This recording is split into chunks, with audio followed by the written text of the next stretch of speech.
ఇక్కడ ఈ వీడియోని మీరు జాగ్రత్తగా గమనించండి. ఇది గత 2-3 రోజుల నుంచి చాలా ఎక్కువగా వైరల్ అవుతుంది.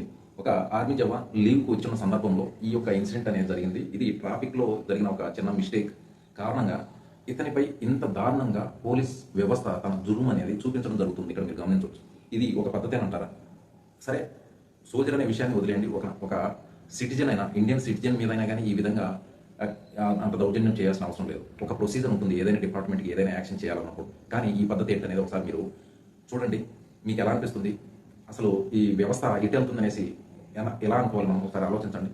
అయితే నేను ఇప్పుడు ముఖ్యంగా మీకు మన సోల్జర్స్కి అలాగే ఎక్స్ సర్వీస్మెన్స్ ఎవరైతే ఉన్నారో అందరికీ కూడా చెప్పే ముఖ్యమైన విషయం ఏంటంటే, ఇలాంటి ఏదైనా ఒక సందర్భం మనం ఫేస్ చేయవలసి వస్తే మనం సింగిల్గా ఫేస్ చేయకూడదు. ఎందుకంటే ఇక్కడ ఇలాంటి వ్యవస్థలతో మనం పోటీ పడాలి అంటే మనది కూడా వ్యవస్థ ఉంది అన్న విషయం వాళ్ళకి తెలియాల్సిన అవసరం ఎంతైనా ఉంది. అందువల్లనే ఈ మధ్య కాలంలో మన సోల్జర్స్కి అలాగే ఎక్స్ సర్వీస్మెన్స్కి కలిపి వారికి రక్షణ కల్పించడం కోసం ఈ టోల్ ఫ్రీ నెంబర్ని మనకు ప్రొవైడ్ చేయడం జరిగింది. ఇలాంటి పరిస్థితుల్లో వెంటనే ఈ టోల్ ఫ్రీ నెంబర్కి ఫోన్ చేసి మన ప్రాబ్లమ్ని వాళ్ళకు తెలియపరిచినట్లయితే మనకు వీలైనంత త్వరగా ఆ హెల్ప్ అనేది మనకు అందే అవకాశం ఉంటుంది. ఈ విషయాన్ని దృష్టిలో పెట్టుకోవాలి. ఇక ఎక్స్ సర్వీస్మెన్ విషయానికి వచ్చినట్లయితే మన యొక్క అసోసియేషన్స్ ఏదైతే ఉన్నాయో, సైనిక్ వెల్ఫేర్ ఆఫీసెస్ ఏవైతే ఉన్నాయో, రాష్ట్ర స్థాయిలో ఉన్న డైరెక్టర్ గారు ఏవైతే ఉన్నారో, అలాగే రాష్ట్ర స్థాయిలో ఉన్న అసోసియేషన్స్ ఏవైతే ఉన్నాయో, మనమంతా ఓన్లీ ఇక్కడ ఓటర్స్గా మాత్రమే కాదు, కనీసం 20 సంవత్సరాలు దేశం కోసం మన జీవితాన్ని త్యాగం చేశాం. ఇది మామూలు విషయం కాదు.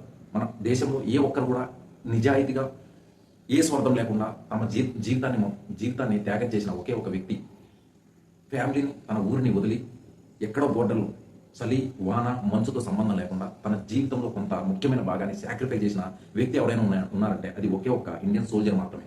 అతనికి రెస్పెక్ట్ ఇవ్వాల్సిన బాధ్యత ప్రతి ఒక్క ఇండియన్ సిటిజన్కి ఉంది. ఆ బాధ్యతను మర్చిన రోజు మన ఆర్మీ, సోల్జర్స్ అలాగే ఎక్స్ సర్వీస్మెన్స్ కూడా అంతే ఘాటుగా జవాబు ఇవ్వాల్సిన అవసరం ఎంతైనా ఉంది. ఒక సోల్జర్ అలాగే ఎక్స్ సర్వీస్మెన్ జవాబిస్తే ఎలా ఉంటుంది అనేది కూడా మనము ఈ వ్యవస్థలకు తెలియచెప్పాల్సిన అవసరం ఎంతైనా ఉంది. సో నేను చెప్పేది ఏంటంటే, ఇక్కడ నేను ఎవరిని బ్లేమ్ చేయట్లేదు. ముఖ్యంగా మనం సింగిల్గా కాకుండా మన వ్యవస్థతో కలిసి పోరాడినప్పుడే ఇలాంటి సమస్యలు మళ్ళీ ఫేస్ చేయవలసిన అవసరం ఎప్పటికీ రాకుండా ఉంటుంది. మనకంటూ ఒక పటిష్టమైన వ్యవస్థ ఉంది అనేసి ఎవరైతే మనల్ని ఈ స్థితికి తీసుకొచ్చారో అలాంటి వారికి కూడా తెలియచెప్పాల్సిన అవసరం ఎంతైనా ఉంది.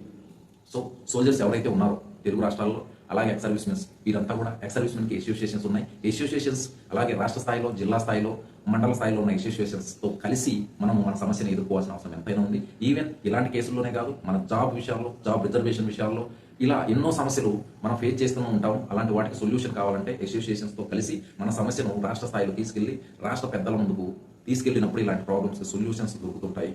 సో నేను చెప్పింది మీకు అర్థమైంది అనుకుంటాను. మనం వ్యక్తి కాదు, వ్యవస్థ అన్న విషయం గవర్నమెంట్కి తెలిసేంత వరకు కూడా మనం సింగిల్గా కాదు, అసోసియేషన్స్ అలాగే వెల్ఫేర్ ఏవైతే సైనిక్ వెల్ఫేర్ అసోసియేషన్స్ ఉన్నాయో వీటి ద్వారానే మనం పోరాడినప్పుడు మాత్రమే మన వాల్యూ ఏంటి అనేది ప్రభుత్వానికి, ప్రజలకు తెలిసే అవకాశం ఉంది. సో దయచేసి ఇలాంటి ప్రాబ్లమ్స్ ఎప్పుడు ఫేస్ చేసినా కూడా తప్పకుండా మన ఏదైతే ఈ టోల్ ఫ్రీ నెంబర్స్ ఉన్నాయో అలాగే వెల్ఫేర్ అసోసియేషన్స్ ఉన్నాయో వారి ద్వారా తప్పకుండా హెల్ప్ తీసుకోవడానికి ప్రయత్నించండి.